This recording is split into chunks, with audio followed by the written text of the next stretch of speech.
Welcome to True Talk on WMNF 88.5 with Ahmed, Bedier, and Samar Jarrah. Today is September 11th, 2025, 24 years after the September 11th attacks on the United States.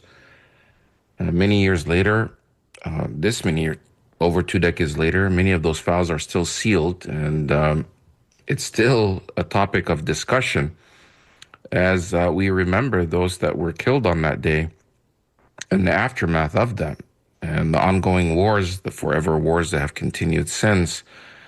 I always think of, what really happened and who was really behind it and who was involved. There's so many unanswered questions.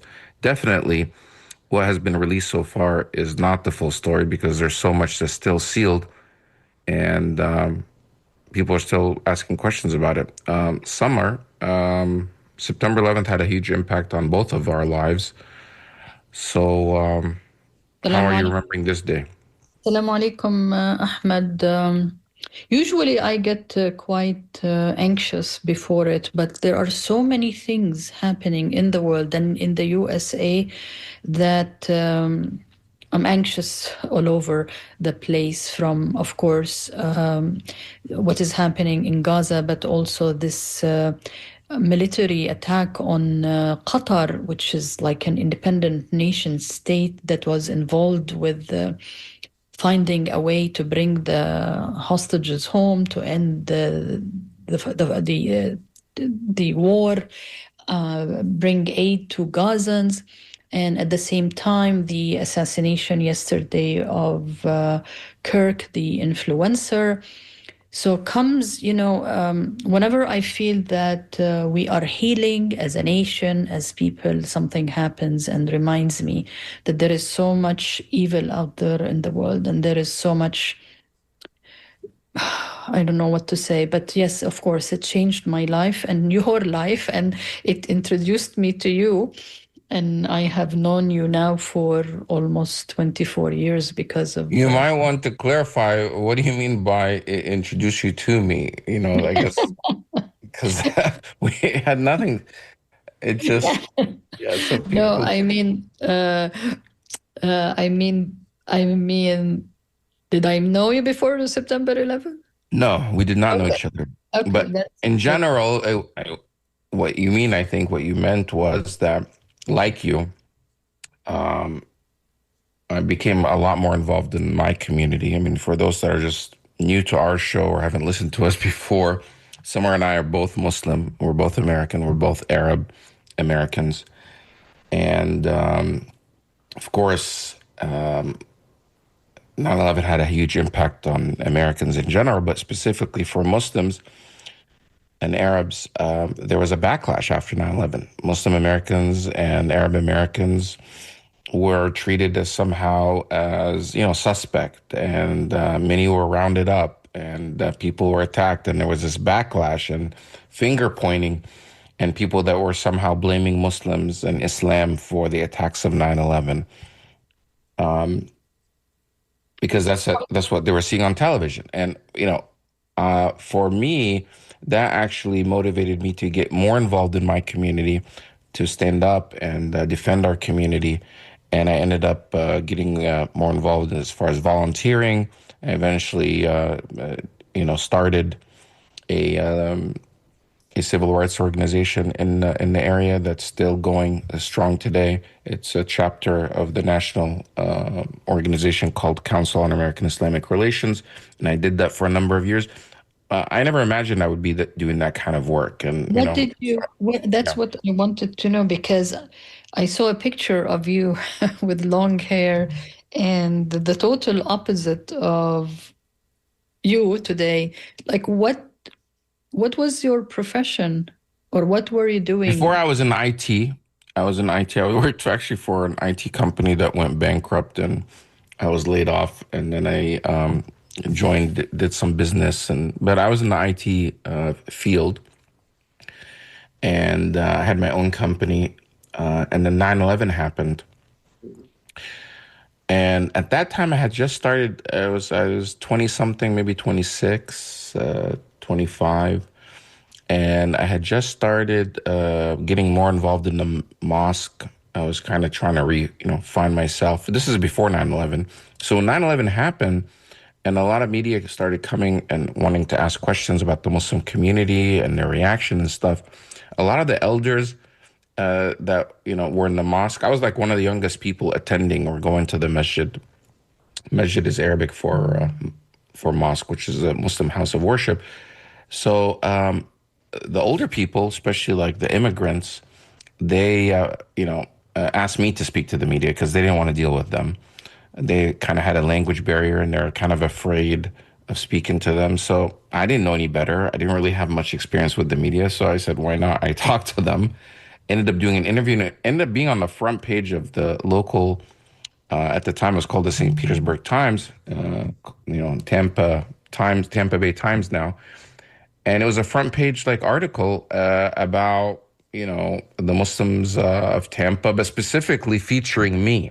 Like there's a photo of me praying in the mosque, and it started out something like, um, Ahmed Bedier. He's like whatever 20 something. I forgot what the age was, and it said he's Muslim, and and he is the average age of the 9/11 hijackers, or so, something Oh, of that nature. what a way to What a introduce. way to start the article. So somehow it links me with those, evil guys. And then but it goes on to say, well, he's doing this and he's doing that, and the Muslims are peaceful in the community, etc. And then once I was featured in that, I started getting a lot of calls from the media. I just became like a de facto spokesperson, mostly because when the media called, I would just respond and answer their questions where others weren't. And I became accessible. And that's what I was doing for a while. And then another event happened locally to our mosque, which really motivated me to actually do more about it. And that was like a month or so before the anniversary, the first anniversary of 9/11. So now we're talking about 2002, sometime in August, at the end of August. Like similar to around now, but before the before the anniversary. There was a guy, a podiatrist that lived in Pinellas County, and he was arrested because he was in a domestic dispute with his wife. They were arguing or whatever. She was afraid. She called her mother. Her mother ended up calling the sheriff's office in Pinellas County and saying, "Oh, my daughter is afraid for her life. Her husband is going crazy. I'm afraid he's going to hurt her, and he has guns." So the sheriff's office in Pinellas County responds to this guy's house, this doctor. He wasn't, I guess, to see what's going on. He wasn't there. They found her, and she's like, I'm afraid of him. He's going whatever. And they said, can we search the house? Because she mentioned something about guns, or the mom mentioned something about guns. So they were interested in finding out, what's inside. They go inside this home in Seminole, Florida, and they find a huge arsenal of weapons. Many of them are illegal, like hundreds of weapons, not just pistols, but even machine guns, bombs, homemade bombs, a mine, like the ones they use in war, and armor piercing kind of, like just unbelievable amount of weapons. And then in it, they find this 3-page document. It became like what they identified as a manifesto. And on the top of this document, and you guys, people could look this up. On top of this document, he said the objective was to kill all the ragheads at this Islamic center. And it was a drawing, it included a drawing of the mosque that I attended and I was, a regular to with my family in Pinellas County. I lived there at the time. And it was just, it took a couple of days for the news to come out. And then in it, after they arrested him and questioned him and stuff, it eventually came out that he wanted to do all of this. At first, it was hush hush. They were kind of like, "Oh, the guy's crazy," et cetera, et cetera. And it eventually came out when there was an indictment that he wanted to carry out this attack on the anniversary of 9/11 against this Muslim community in Pinellas County and kill all these people because he wanted to retaliate against 9/11 and what the Palestinians are doing in Israel. He happened to be Jewish. He happened to be a Zionist, His name was Robert Goldstein, and he ended up cutting a deal. He didn't go to trial. He made a deal, and he said he had some mental illness, and he got 12 years in jail. So we never, and he had three other co-conspirators that were arrested with him, another a dentist, and then two other people. One of them was actually charged, was actually his wife, that she was in on it as well.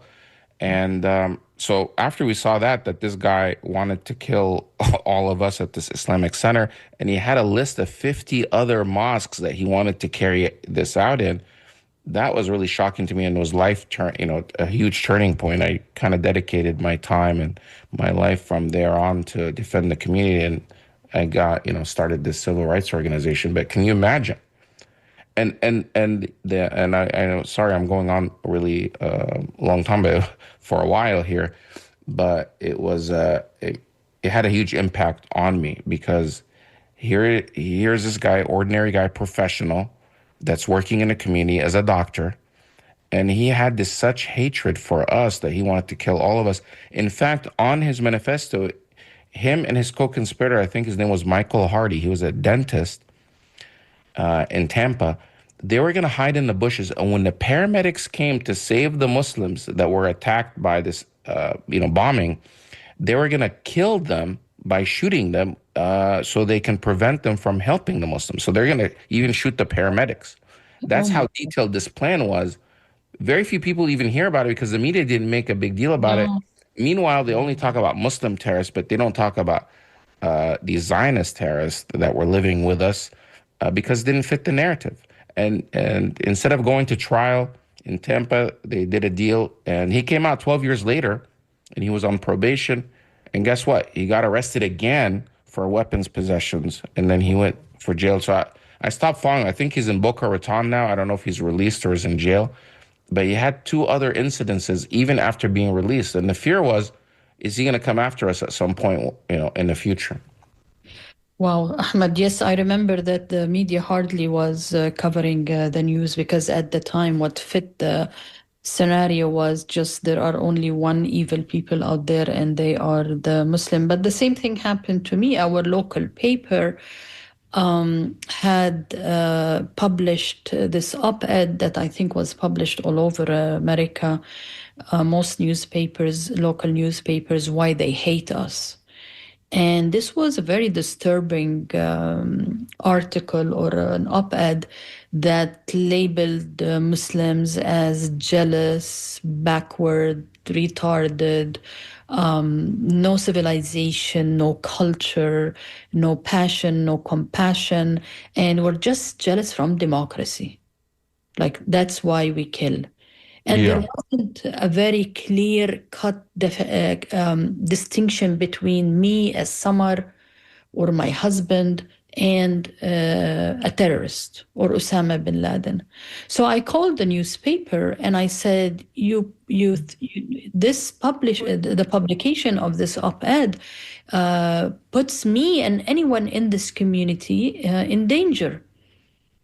And he had no idea, of course, how many Muslims there were. I said, open the newspaper, look at this advertising. It happened that there is a local restaurant and had taken a full page to advertise. And this is something like $20,000. I said, you see this? He said, yeah. I said, this is a Muslim. He says, but his name is Abe. I said, yeah, Abraham. So I Hmm. started showing him the names of people who advertise, like the names of doctors. And I said, Mm. not every Muslim's name is Muhammad. There are names that you may not know. Like Samar, how on earth would you know if I'm a Muslim or not? Anyways, and I said, I don't have to go this route to tell you that we pay your salary. And this is not right. He said, okay, you made your point. Would you like to be to have an interview? I'll give you Uh, as much space as we have given this op-ed. So Ahmed, on a Sunday, I wake up and there is like almost the length of the newspaper, an interview with me. Of course, anyways, Was That the interview accurate based on what you it said? was actually extremely accurate, and I just went out, and I was critical of US government, and I thought, Samar, are you crazy? Is this the right time? Uh, Yeah. are you nuts? So I swear to God, Ahmed, I had like heart palpitations. I went to the outside to get the newspaper, and then Mhm. I said, the only thing I can do is go to the gym, and then as soon as I walked into the gym, an older gentleman, like never seen him. He's like maybe 80 years old, and he says, Samar, and I'm like, How do you know me? like, oh my, they had a photo of me, but Yeah, yeah, I know. my So hair you're is like, pulled okay. now. So I Hmm. said, yeah. And I'm waiting for him to throw a dumbbell at me or something. And he says, what an excellent interview. What a beautiful things you said. I said, are you sure? He says, yeah, I'm so proud of you. I said, how did you know me? He said, I'm a patient of your husband. Wow. And Ahmed, since that day, oh my gosh, the amount of churches, synagogues, Hmm. Unitarian Universe, any bit, I mean, people were just calling and asking me to come and speak because they don't talk to Muslims. Right. We've both of us, especially after 9/11, for years, we would respond and go to these community meetings in libraries or churches. I've gone to synagogues, and a lot of times they have the same questions. Some of them that seem silly to us, that are Yeah. stereotypical about women and jihad and violence, things that they hear online or see on television, and we have to dispel those stereotypes. And like we have a lot more in common with Jews and Christians than they actually think. It's we believe it's all the same religion actually, and they're like shocked. And no, our goal is not. And we tell them our goal is not to kill people who are not Muslim, and they're like, "What?" That's what we thought. Like, okay, well, Yeah. Summer and I are not doing a good job of it then because we haven't heard anyone. But this is all stems like after 9/11 on September 20th. George Bush gave a speech to Congress where he answers this question, why do they hate us? And, he said, I'm looking this up. I actually used Google's AI to recall it. And he says, quote, they hate our freedoms. They hate freedom of religion, our freedom of speech, our freedom to vote and assemble and disagree with each other. Like, that's the reason. And it was just so simplified. None of that is actually true because it was pretty clear. And this is something that the 9/11 reports bury, and they actually, I think, took it out of that. And again, when I say this, this is not to justify anything that happened on 9/11. It's just to just tell the facts. What did bin Laden and those guys say their motivation was? And their motivation, you can Google it yourself or ask ChatGPT, their motivation has always been consistent that they are that it's in response to what the American military presence in the Middle East and what they're doing there, and U.S. military support for Israel and the occupation against the Palestinians. They repeated it over and over, but because it points out that hey, they have a problem with what Israel is doing to the Palestinians, and we're talking about 2001. The lobby or people with power, they removed that because they don't want Americans to know that, hey, this support for Israel is causing, which is not fair support, it's unjust because Israel is carrying out injustice and genocide and ethnic cleansing. It's creating problems for America. It's making us less safe. Again, that's not to justify what they did because it does not excuse it. Attacking civilians is never acceptable. Killing people like that is never acceptable, whether it's on a human basis or a religious basis. Nothing in Islam actually justifies killing civilians or attacking people like that. But it's a lie to say that, oh, America was attacked because they hate our freedoms. No, people in that part of the world, they don't hate Americans free. They want to be free as well. And if you actually study the region, a lot of those people in the Middle East are not free, not because they don't want to be free. It's because the leaders and the dictators that run their countries are actually put in place and supported by the United States and Western powers to stay there to keep their people oppressed. So Exactly. it's just like they want to be The free as well. opposite. They It's want to the be, total opposite. yeah, it's a total opposite. So and That's that's why like when like this, Arab Spring happened and all these Arabs were out trying to be free and they want elections, they want democracy, it didn't fit the narrative because like, wait a minute, I thought, because these people have been on television here telling people that, oh, they don't want democracy and they don't want freedom. But the Arab Spring was showing like masses of people were going out, toppling their dictators, seeking freedom and liberty and others. So definitely 9/11 had a huge impact on both of our lives. And eventually we found each other through WMNF. And now we're doing this show for 22 years. So, but some we're switching topics and we want to talk about what's happening in Gaza. And towards the end of the program, we want to talk about this attack that took place in Qatar and what that means for the region. But now we're joined by our guest, if you want to introduce him. Yes, I'm very pleased to say that we're going to be talking to Dr. Masoud Ranginwala. I hope I am pronouncing it correctly. And Dr. Masoud was born in New Jersey and lived there and most of his life in New York, where he went to medical school and where he practiced.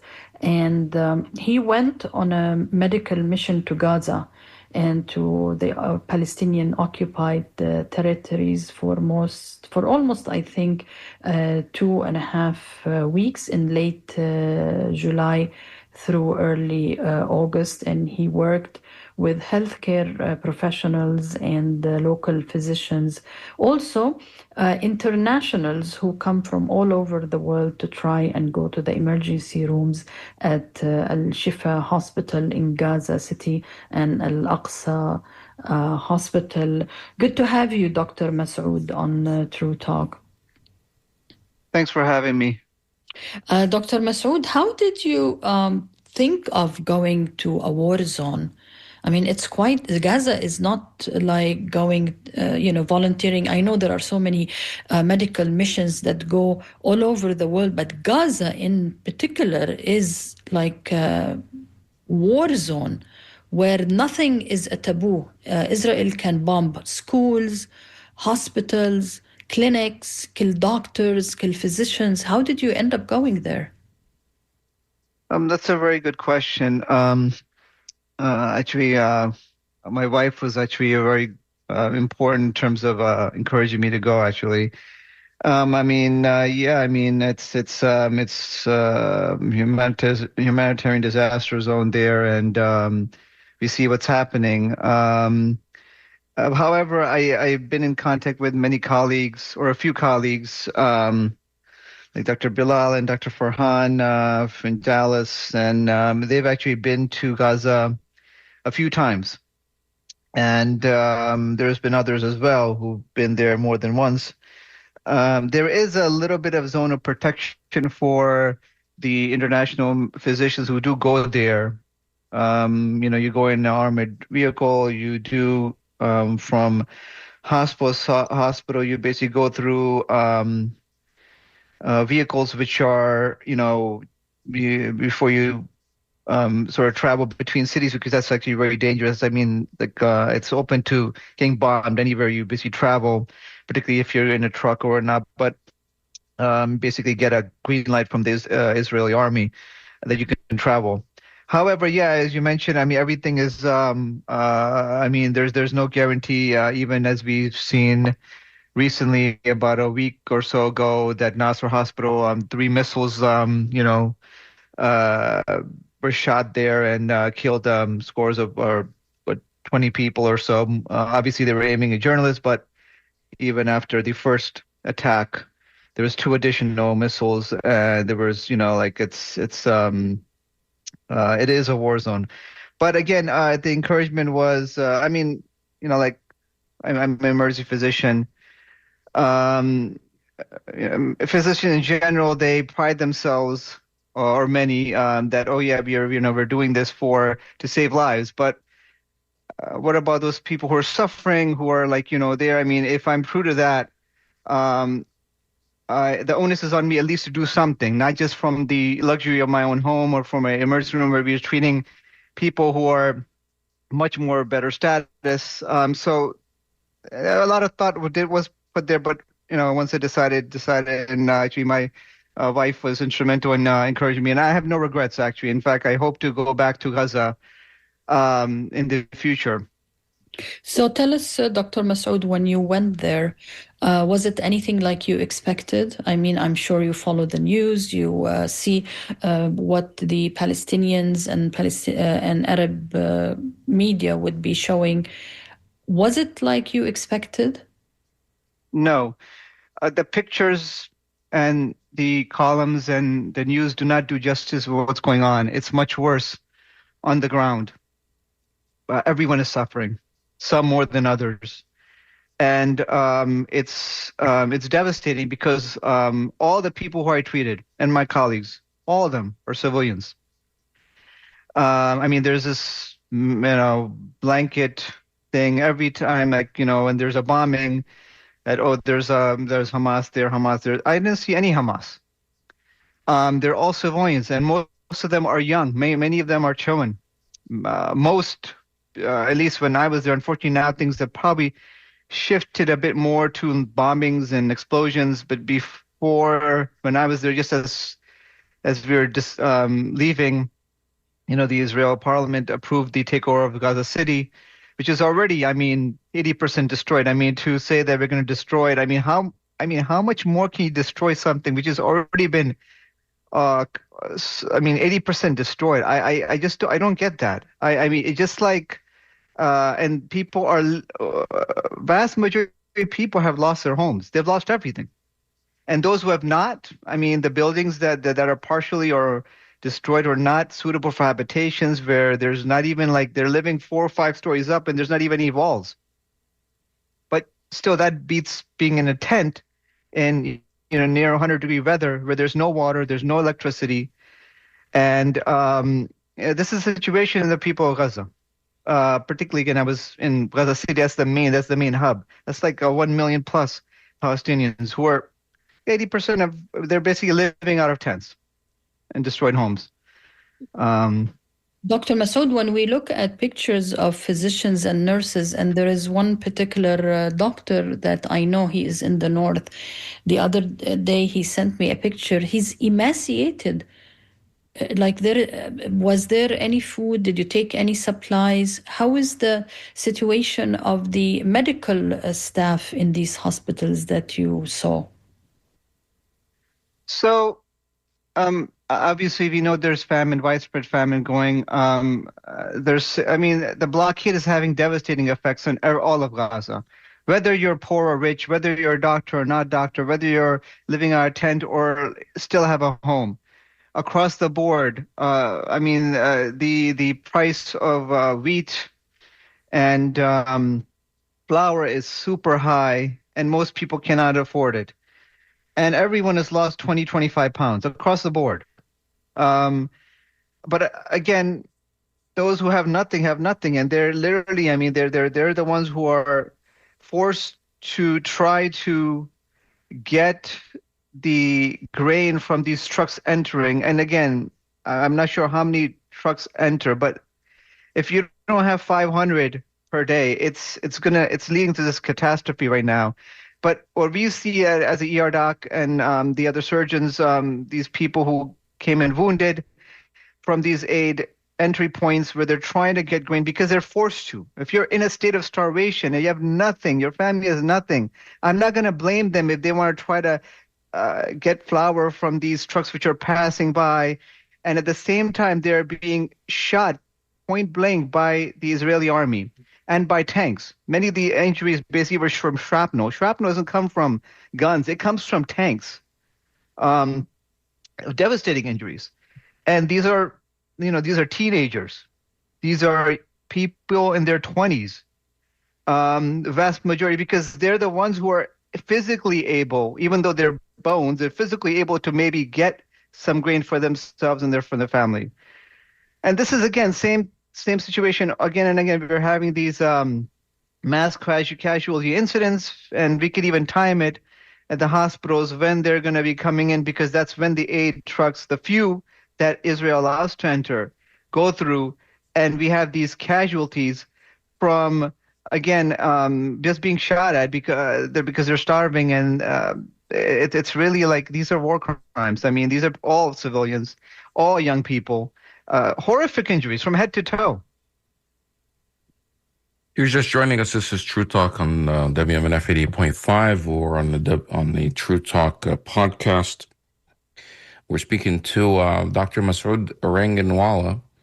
He is an emergency physician, 20 years experience, lives in New Jersey, born there, and recently went to Gaza to provide medical care from July to early August. And he was at the Al-Shifa Hospital in Gaza City and Aqsa Hospital in Dar al-Bala. So many people have described these, what the Gaza Humanitarian Foundation food distribution centers, which replaced the international organizations like the World Food Program and the United Nations for distributing aid, that these are some sort of death traps that they lure people in and then they just shoot at them to kill them. Is that the feeling that, that people have there? And despite that, they're still taking these risks? Yes, 100%. Because again, I mean, the thing is that this situation has been created, the starvation, because the blockade it's not just a blockade of food. I mean, food is the basic necessity for people. I mean, to tell you what's happening is that in Gaza there are no fruits, there is no meat. To have vegetables is a commodity. To have coffee, it's more than 100. At least when I was there, more than $100 per kilo. Insane prices. The people were literally using chickpeas. I was actually given chickpeas, coffee from chickpeas. Like that's what they're doing. Sugar is $100 per kilo. The prices did go down depending on how much of it in one day. I mean, again, it's been 3 weeks, so I am not sure the situation right now. I mean, the prices can vary, but no one has. I mean, there protein malnutrition going on across the board. I mean, physicians who are just skin and bones. Yes, they're still better. They're at least they have. I mean, they're still their livelihood is still better than those who are. And some of them are living in tents, by the way. I mean, it's not like some of them do have homes, but the amount of food is so restricted. So that the best we had basically. I mean, I brought my protein bars and my cans of tuna, and I actually felt ashamed whenever I was eating that, because this is still better than any of the food that any Gazan has. And this is what's happening across the board, the severe malnutrition. So that's leading to these people, these young teenagers, young 20s, they're forced. They know that these are death traps. I mean, they know that the Israeli army is there, but what choice do they have? Am I going to allow I mean, the mentality is, I mean, some Gazans actually blame them. Like, why are they going there? Like, they're just, but from another standpoint, I mean, if their families are starving, they don't have any food. What So what's the goal in your what choice? Maybe do I at least risk my life and get my food? What's the goal in your sorry to cut you off. Can you hear me? Basically. But yeah, I can what's hear the you. goal? What's the goal of the Israeli government to starve these Palestinians like this, the entire population? Well, I think it's pretty clear. I mean, when the last day, last few days I was in Dar al-Bala in Aqsa Hospital, and I mean the situation there is not as catastrophic as in Gaza City, for example. But still, there were bombings. And the last day, it was pretty emotional because there was two drone attacks. Two drone attacks on children. I'm not talking about teenagers. I'm talking about children under 10 years old who were playing soccer in the streets. And they were basically, most of them who were brought in were just dead. There was a father who literally had to carry his 3-year-old towards the morgue with his mother also there passing away. His mother died right there, and his son has just died, 3 years old, after a head injury, after like shrapnel went to his in his head, brain matters visible, and this is a situation there where I mean drones they're there 24/7. Every Gazan I could hear the drones. So they're 24/7. It's almost like destroyed, and you have machines there patrolling. And this is like the situation in Gaza where you have destruction everywhere. And these drones, they know what's happening. They know there's kids playing soccer. But why would you bomb kids playing soccer? What threat is there? Not once, twice. And this happens on a daily basis in Gaza, where homes are bombed. I mean, one medical student in Shifa Hospital, her name is Shahid. And she was actually our translator. I mean, I speak a little bit Arabic, but it's not like I don't understand the dialect. So we needed a translator also, and she was very happy to. And it's almost like you can't even, know anything bad was happening. But she was there smiling, helping us out, me and my colleagues in the ER when we needed some translation. And a week earlier, her whole house was bombed by a drone. She lost her brother. And when I gave her my condolence, she said, "No, it's okay. It's okay." And she smiled. And this is a situation, everyone in Gaza has a story. And everyone, it's the same thing. When they tell you that, okay, this person died or my whole family died or I lost this, no one's crying. They're not crying. It's a part of life. What do you attribute this resilience to? Like, what do you mean? What is the point you're trying to make? They're not crying. Why is that? I think it just points to the resilience and the beauty and the courage of the people of Gaza. I've seen this across the board. No one cursed their oppressor. Not even once. I did not hear a single curse from them. Yet these are the people who are being oppressed, who are being starved, who are being killed, who are being maimed continuously. I've seen this continuously from the beginning to the end. And yet this is happening and the world just watching. And they're being starved. One huge reason is this blockade. But on top of this, now you have bombs dropping from drones, from F-16s. You know, like when one Gazan leaves their tent, they don't know if they're going to come back. Or if they enter their home, they don't know if they're going to make it to the morning. This is the life of every Gazan. Because it's like random attacks out of nowhere. And these are all civilians. So the other thing that we often hear whenever, like, for example, when they attack these hospitals, when I say they, I'm saying the Israeli military attacks hospitals regularly. They basically attacked and destroyed just about every hospital, all the schools, residential buildings. They're now getting ready to invade Gaza City and have given evacuation orders for everyone to leave Gaza City. Every time they say, oh, it's because this building is being used by Hamas, this hospital is Hamas headquarters, this is, et cetera, et cetera. Have you seen any Hamas fighters while you were there and for the, helping people in the hospitals and providing medical aid? I swear to God, I saw zero Hamas. And I mean, even before this catastrophe, I've heard sometimes, not frequently, by people who are from Israel, they call Palestinians terrorists. It's basically, including children. It's known. I think they've been they also demonized from even before they did any crime. Mm-hmm. Sharon? Yeah. I mean, they've been demonized as terrorists. I mean, so I don't. It's not a surprise that they have to have some excuse, and that's the excuse, and that's obviously a blatant fabrication and lie. It's just, when you've demonized the people to be terrorists, you can say that's all they have, really. But they're all civilians, and I mean, the actions speak louder than words. What's happening? And me and my colleagues, and it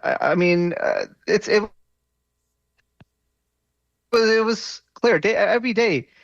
Same thing. You had basically people, teenagers, youngsters, some coming with gunshots or shrapnel to the brain, chest. I mean, if you look through the wards, it's like people with chest tubes. If they don't have a chest tube, they have basically an amputation, wound, or ORIF. Like the pins and needles from outside the bone for bad fractures. This is basically the people who are recovering. Some have open wounds in the abdomen, horrific injuries, and these are the people you see in the wards. Not Yes, there are people who are emaciated, but it's these are the primary people who are in the hospitals from severe trauma. From what Are I these gather, terrorists? I mean, I don't. I mean, yeah. from what I gather, is all of this is designed to drive the Palestinians off their land so they can take their land at any cost. If they're not leaving voluntarily, they carry out this genocide. But at the end, the goal is ethnic cleansing so they can take their land. Would you agree with that assessment?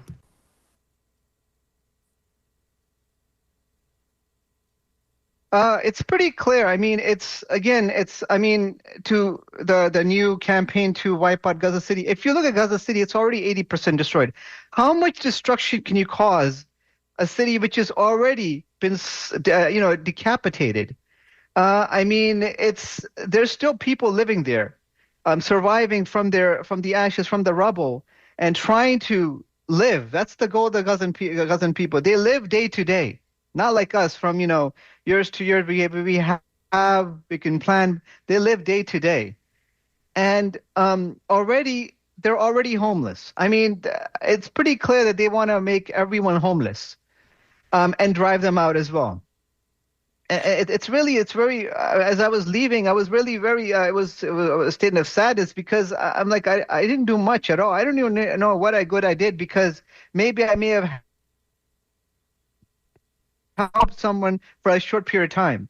But the situation is so bleak, and it's getting worse by like this new campaign where they're just completely flattening it out. It's like, as one colleague mentioned, is that what they want to do is the same thing what they did to Rafah, where it's a tent city. It's completely been leveled. Everything, including the sanitation, has been destroyed. So they want to do the same with Gaza City. And Gaza City is a hub, whatever is left of it, of the people of Gaza, because 1 million people live there.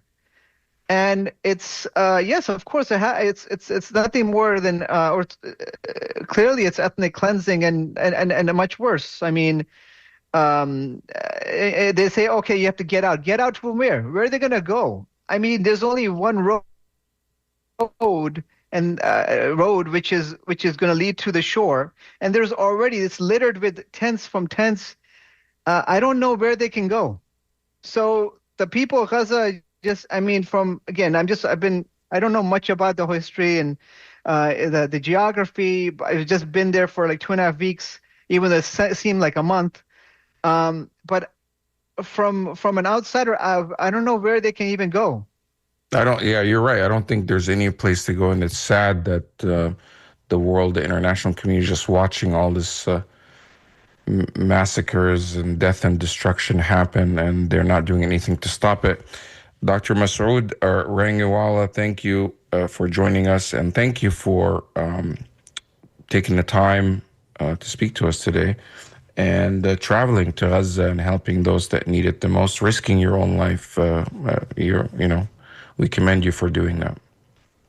Thanks for having me. Yeah, but it was really not anything I did, really. But it's really just being honored to be with the people of Gaza. These are people who are really special, heroic people, really, and they're really beautiful people, and they don't have evil in their hearts. One thing I realized that they do not have, even for their oppressor. They're very beautiful people. So it was an honor to be there among them, and I hope to be there with them, serving them soon in the future. I hope so too. And stay safe. And thank you so much for joining us. Thank you so much for having me. So, Samar Masoud, I can tell from Dr. Masoud's voice that he's frustrated, tries to help, but there's only so much somebody can do. It's like you have an avalanche of just mass murdering that's happening and destruction. Yes, and he is a witness to it. And like he said, he's a physician and he is not of Arab descent or Palestinian. He just happens to be a very good-hearted physician, American physician, and he doesn't even speak Arabic. And he could see through the kindness and the resilience of the Palestinian people. I'm so honored that he took the time and risked his life to go to Gaza. But Ahmed, as we speak, I just saw that the FBI released a photo image of the guy, Suspect the or suspect. the assailant. Yeah. And what does he look like? Well, from what I see, he doesn't look Arab, which is or Muslim. He's wearing the glasses, like dark glasses, uh, Oh, okay. his t-shirt, the skinny. Uh, uh, Definitely the way the shot was done is looks like an experienced professional sniper, maybe military trained. he has a Uh, flag, looks like the American flag, but there is something yeah, on yeah, it. I see the image now. He's Oh, wearing yes. dark glasses and stuff. So we'll see. I mean, yesterday there were videos of this old man that they had arrested and they're dragging him and somebody screaming in his face, "Shame on you." It's just that guy was completely not Yeah, and involved. he was screaming, "Shoot me, shoot me, shoot me." I mean, I don't know why he He's was probably saying it. mentally ill. Yeah. Sometimes they do these, or he was a decoy. I mean, there's so many unanswered questions. It's just like, and then, it's a sensitive time. Anything we say on it will get the wrong reaction from different people. So time will tell. The truth will eventually come out. Who Yeah, carried out inshallah. these stuffs? But really, at the end, who's benefiting? Who's going to benefit from this? I mean, right away on Fox News, all these channels, they're making, Charlie Kirk as some sort of martyr and a national hero and lowering the flags and it's almost like they're completely just right away before they caught anyone or any suspect, they're pointing the finger at the left, that Yeah. somehow the left is responsible for all of this, which that type of rhetoric is irresponsible because that will create civil unrest. It will create, divisions within the United States. People will resort to political violence, and it's not an easy time in America. No, When it's the not. National Guard is and ICE agents are bashing people's heads and arresting them, and then this happens, and it's like the two political parties and they hate each other and despise each other, and it's just if you can't work out your differences civilly and through policy and through Congress.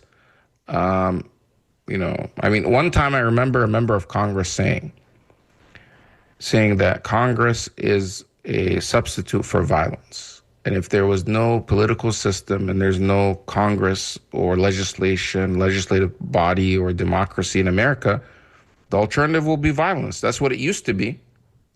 And that's what it would go to again if you don't have this a form of government or some sort of agreed upon contract where people abide by that. And if people are not abiding by it, then there'll be these types, potentially violence. So we can't allow that to happen. Otherwise, we're all going to be in danger. Yes, Ahmed, but the reaction to his unfortunate death is quite in contrast with, for instance, wasn't there a shooting of a Minnesota legislator and her Oh, husband? yeah. Yeah. So, like that story it took a minute or two and then disappeared. Although, I mean, they have official kind of jobs and they're state reps, but Yeah, there were government officials. yeah, government officials. But it seems that no one, the media are not very much interested. And then, of course, if you go to Twitter or X, they call it now, you have people from all walks of life talking either about conspiracy theories or talking about this or that. But at the end of the day, even if there is, I mean, speech should not be dealt with through shooting and killing. Debate is important. I know that you and I discuss sensitive issues, difficult issues. Some people may disagree with us, But disagreement should not warrant any kind of violent reaction and murder and stuff like that. So it is unfortunate. And I don't think the Republican Party or the conservatives in the Republican Party should be really using this incident to stoke more I mean, division. yeah, Trump himself even mentioned that this, the left and, that they're like pointing the finger, that their rhetoric and is what, directly contributed to this, that somehow that's the reason.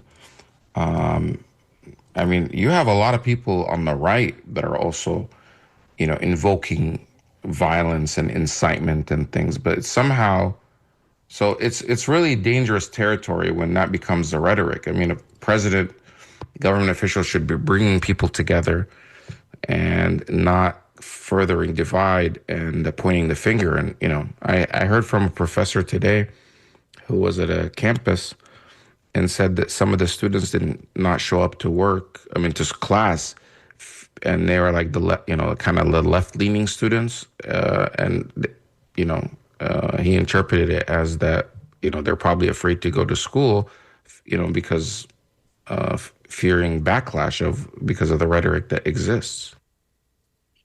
That's in Tampa, you mean? Yeah, in Tampa, and it's so far away, but it has a impact nationwide.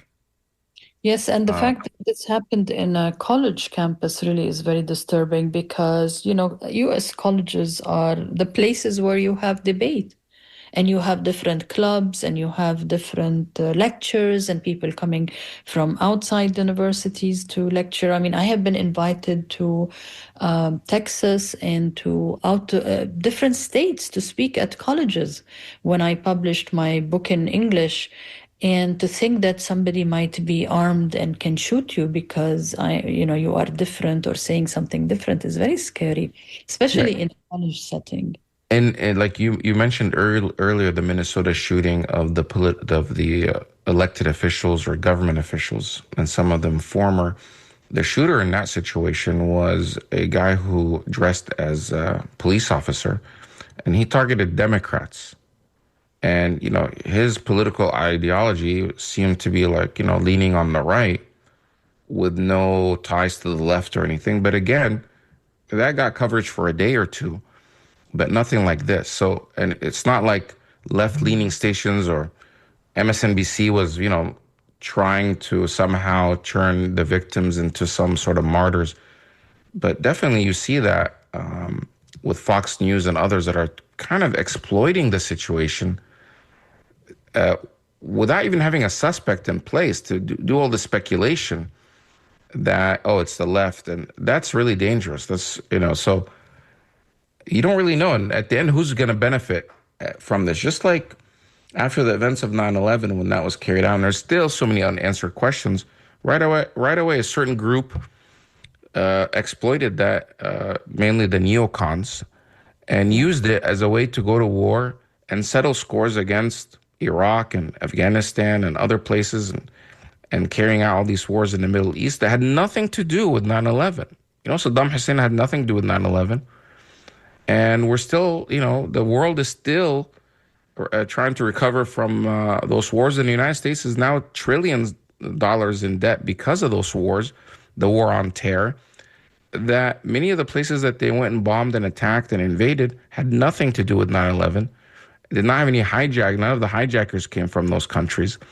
So there are definitely people, elements within the government, elements within society that will exploit situations like this and Ahmed, turn them to something completely different.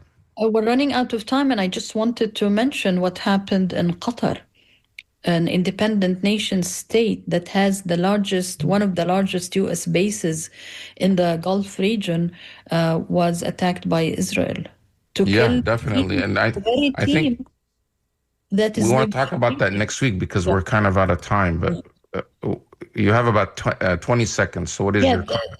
they're bombing the very team that is doing the negotiation with Witkoff and the U.S. government to release the hostages and to end this war. So this is and there is a summit coming up on Sunday in Qatar, and they said we're gonna answer. I don't Yeah, know. they're going to answer. But that just shows you that Netanyahu and his government have no intention to do a ceasefire because they basically are trying to kill the negotiators and everyone there. So, anyway, we're out of time. This is WMNF Tampa. The scoop is next. Have a great weekend, everyone. See you next Thursday, same